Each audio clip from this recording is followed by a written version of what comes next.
Happy Friday, everyone. Welcome to the show. It's Ed Fernandez. Thank you for watching. What if I told you the most powerful financial institution in America isn't federal, isn't a reserve, and wasn't even created by the government? With inflation spiraling and interest rates still high and people struggling financially, the Federal Reserve sits quietly in the background controlling it all. Most people have no idea how it started or who really benefits, but I think it's time they did. In this episode, I am going to dive into the origins of the Federal Reserve, its secret beginnings on Jekyll Island, and how its policies may not be designed to protect you, but to control you. If you're tired of being in the dark, hit the like button, subscribe, and turn on notifications so that you don't miss what's coming up next. What does the Federal Reserve do? Well, here's what Google says. It manages the nation's money supply, regulating banks, and ensuring the stability of the financial system. In regular words, when the feds raise interest rates, right, they're always on TV now, right? When they raise interest rates, it slows down how we spend money. If they lower rates, we end up spending more money. How's this done? Well, when they raise interest rates, that means credit card rates go up, rates on loans for cars go up, and even though it's not directly tied to mortgage rates, those rates go up too. This means we stop spending because things get too expensive. And when the feds lower rates, that means we spend more money because things are cheaper. Isn't that too much power? That an institution could have that much control over the masses? Well, in reality, that's what the Federal Reserve was created for, controlling the masses. There are studies. One of these studies is called the Skinner box, and this was tested on rats and pigeons. They're in a box using, a red light. And so when the rat goes into the box, the rat is sniffing around, going up to the top, doing all this stuff. But then when the rat gets close to the feeding box, a red light goes on and food drops. So the goal is when the rat did that behavior that it was trained to do, food would be released. These are techniques used to shape the psyche of the American population through what's called social engineering. Social engineering applies these techniques by using positive and negative reinforcements. Now, it's common, and it's a coping mechanism, for people to label something a conspiracy theory as a way to negate reality. And it's hard to believe that the Federal Reserve, think about it. The Federal Reserve was created for social engineering. Have you ever noticed that all major news stations have the same talking points? We can go all the way back to COVID. And every time you turn on the news, ABC, NBC, CBS, and Fox, it didn't matter where, all of them pretty much were saying the same thing. Oh, everybody's sick. Oh, there's people dying. This is how many people died. And, oh, we got to wear a mask. Wear this kind of mask. No, you got to have 2 masks. This is part of social engineering, and it worked. Remember? We're standing in line for toilet paper. You remember that? You remember the freeways being empty? You remember we were limited to how many people we can have in our house? Like, oh my God, you can't have more than 6 people. And we all did it. The entire world did it. And this isn't a coincidence. It's not an accident. It's all by design. The social engineering programmers are shaping our American psyche. So let's ask some questions, okay? These questions were published on April 3rd, 1957 in a British magazine called Punch. What are banks for?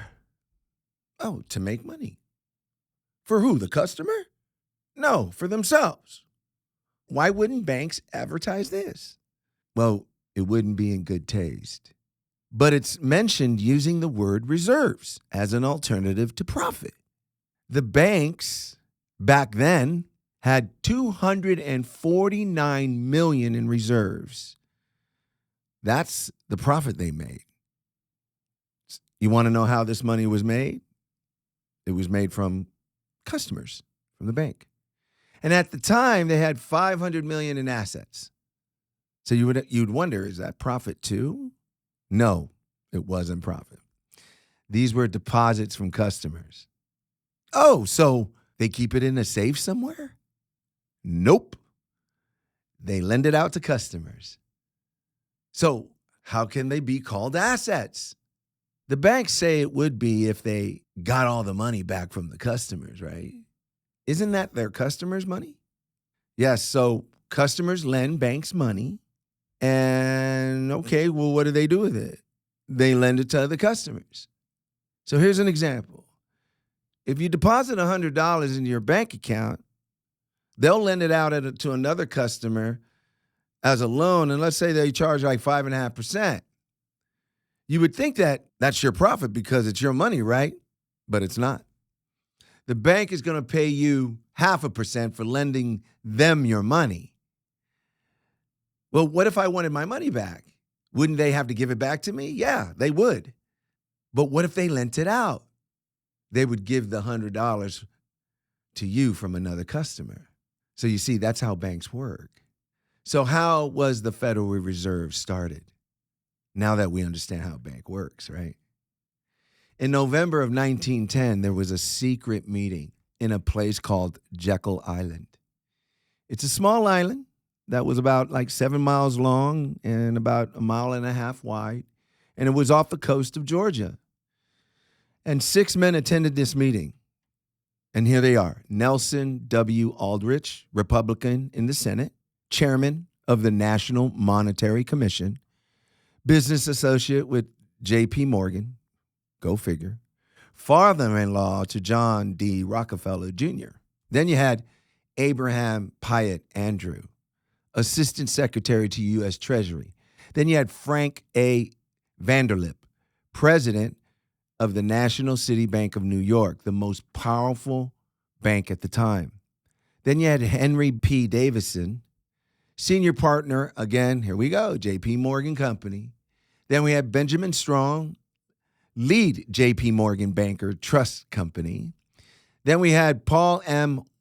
Warburg, a partner of Kuhn, Loeb and Company. He was a representative of the Rothschilds banking dynasty in England and in France. You see, all these 6 men at the time controlled 25% of the world's wealth. So these 6 men spent 9 days on this island and structured the Federal Reserve, and that's where it was born. In these 9 days, the course of the nation at that time, it changed. At that time, there was huge competition because all these little banks were popping up, and that's why these guys wanted to create a cartel. And you have to wonder why, to stop the growing influence of these small rival banks and then to ensure the control over the nation's financial resources, and that these resources would remain in the hands of these 6 men. And, how to make the money supply elastic in order to reverse the trend of private capital. How to pool the merger reserves of the nation's bank into one large reserve so all banks will be motivated to follow the same loan deposit ratio. What does that mean, loan deposit ratio? The loan deposit ratio is how much of your money that you deposit is being lent out. Is the bank lending out 90% and keeping 10% in the bank? Is your bank lending out 40% and keeping 60%? Which bank do you think is safer? It's the one that's lending out 40%. Because if investments go wrong and people start running to the bank to get their money, one bank only has 10 cents on the dollar. Another bank has 60 cents on the dollar, right? So they wanted all banks to follow these same deposit ratios. Should this lead eventually to the collapse of the whole banking system, then how to shift the losses from the owners of the banks to the taxpayers? So think about it. They invest 90%. They make bad investments. All of a sudden, they lose all the money. Well, how does the Federal Reserve get involved into this? The Federal Reserve, Jerome Powell, who's on TV all the time, is funded by you and me, the taxpayers. So in 2008, in the Great Recession, when all these banks failed and they got bailed out by the Federal Reserve, the banks made billions. And guess what? We all lost our homes, we lost our cars, we lost our jobs. But the banks didn't go down. Why? Because the Federal Reserve said, no problem, we got you. We need to stabilize the economy. So here's all the money back that you blew up. That was your money and my money. So you see, the whole reason why for the 6 very rich men to control the whole banking system is so that they can take risk with other people's money and have the taxpayers pay for any losses due to their reckless investment strategy. Remember in the beginning what I said, Google said what the Federal Reserve was? That it manages the nation's money supply, regulating banks and ensuring the stability of the financial system? Well, let's see what the Federal Reserve's track record has been so far. Since the time of the Federal Reserve was created, it has been responsible for the crashes of 1921, 1929, the Great Depression, 53, 1957, 1969, 1975, 81. And there was another Black Monday in 1987, 2008, and we've experienced 1,000% inflation, which has destroyed 90% of the dollar's purchasing power. So let me be a little bit more specific to the last point. In 1990, you needed to make $10,000 to buy the same thing that only cost you $1,000 in 1914. All this loss in value was quickly transferred to the federal government in the hidden form of hidden taxation. Do you wonder why taxes keep going up? And then the Federal Reserve was the mechanism by which this was all accomplished. The boom and the bust cycle was not eradicated by the stability promised by Warburg's central bank system. Remember who was Warburg? He was one of the 6 guys on Jekyll Island who was the partner of Kuhn, Loeb and Company, a representative of the Rothschilds. And they had a banking system in England and in France. If you haven't noticed, boom and bust have become the new normal. It's the fruit of the central bank system that had led to the wholesale redistribution of wealth from the masses to the 1%ers. This is why God says in Proverbs 13:22, a good man leaves an inheritance to his children's children, but the wealth of the sinner is stored up to the righteous. Meaning that ill-gotten wealth or wealth obtained through wickedness will eventually be passed on to those who are righteous. Did you know from 1871 to 1914, the majority of the world's currency was backed by gold?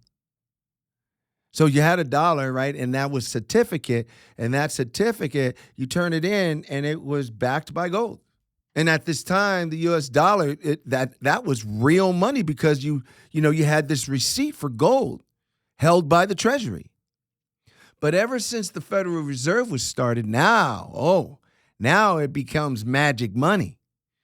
We've borrowed every dollar into existence with paying interest attached, right? So when we borrow money, we have to pay interest. So you know what that means? Borrow money. So we'll put bonds out there and people will buy the bonds and we have to pay interest on the bonds so that we can have money. So that's why China owns a ton of our bonds or debt, and we pay interest on that debt. So when the Federal Reserve Act was passed in 1913, the 16th Amendment to the Constitution was ratified to allow Congress to impose a federal tax to pay off the interest from dollars that were borrowed from the Federal Reserve. Is that like crazy? This is like the biggest scam ever. Now we know why our taxes keep going up. The more money we borrow, the more interest we pay. Look, I know you may be like, I don't know if I can accept this, but it's important to know this, man. Hosea says, "For my people perish for the lack of knowledge." When the Great Depression happened, everyone who owned gold started to take their gold out because of fear. Well, President Franklin Roosevelt put in place certain measures to stop the draining of the gold. So you went to go get your gold and you couldn't get your gold. In 1933, he outlawed the constitutional right for Americans to own gold and canceled the gold clause, which had been in place since the Civil War.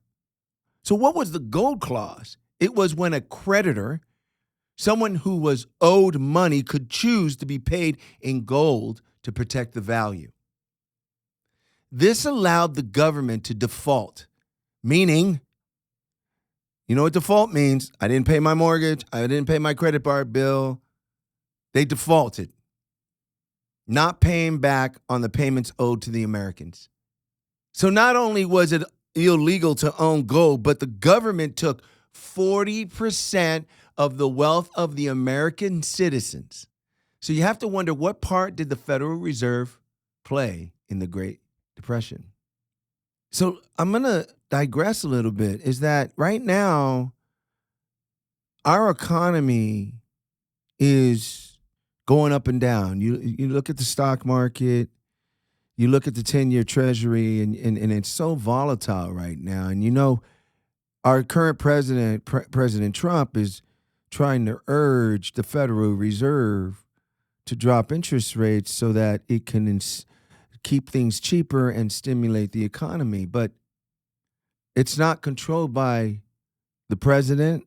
It's not controlled by anyone.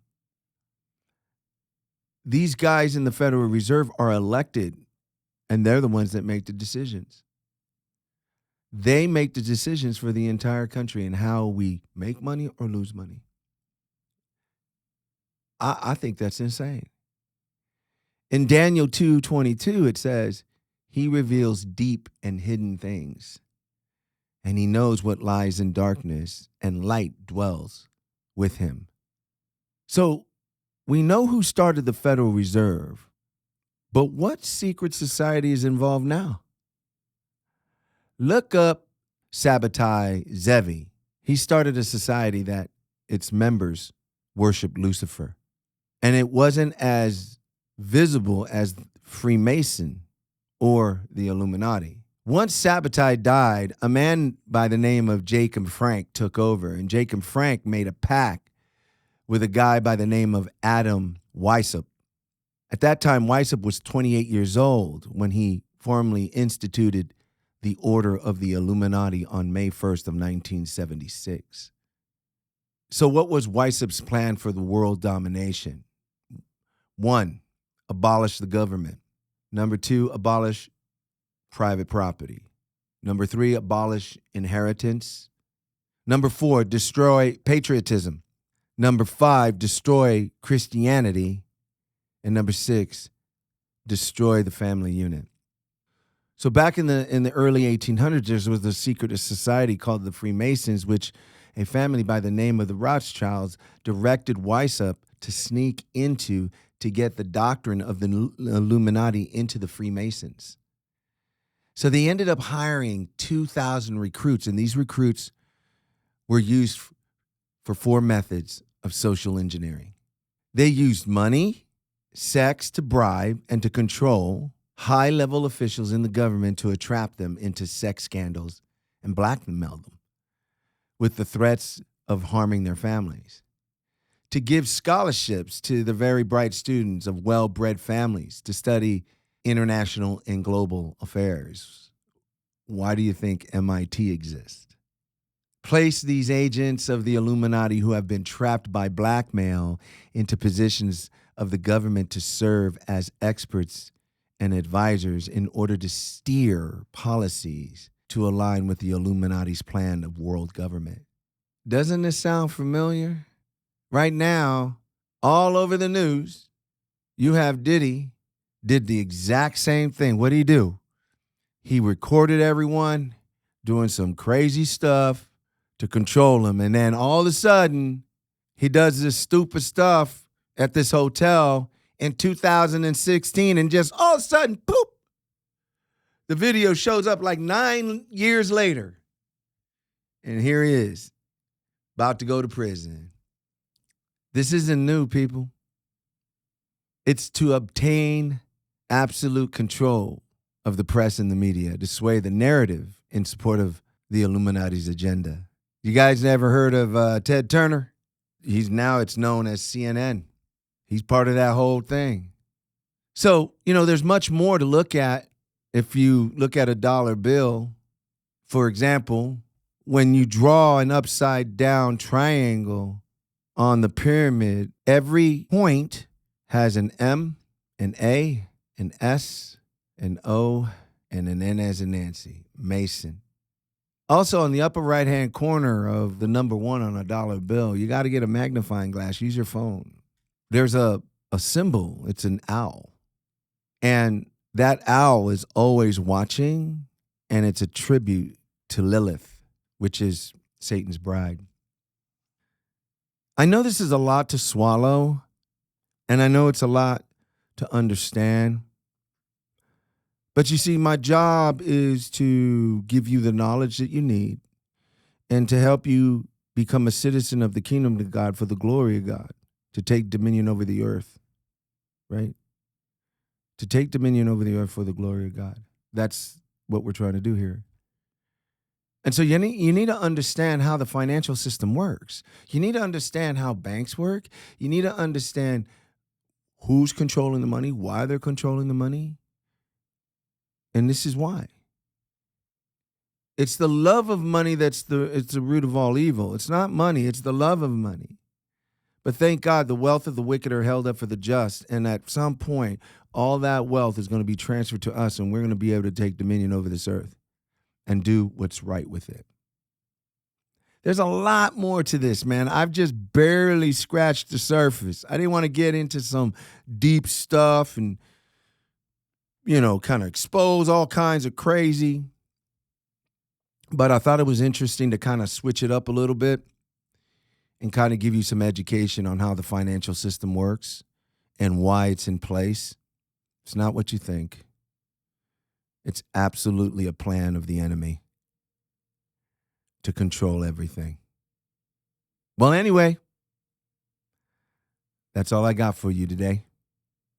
Hopefully this was educational. Get a dollar bill. Check it out. Look it all up. It's kind of crazy. Anyway, I want to say thank you for watching. You're the best part of the Ed Fernandez Show. And have a great weekend.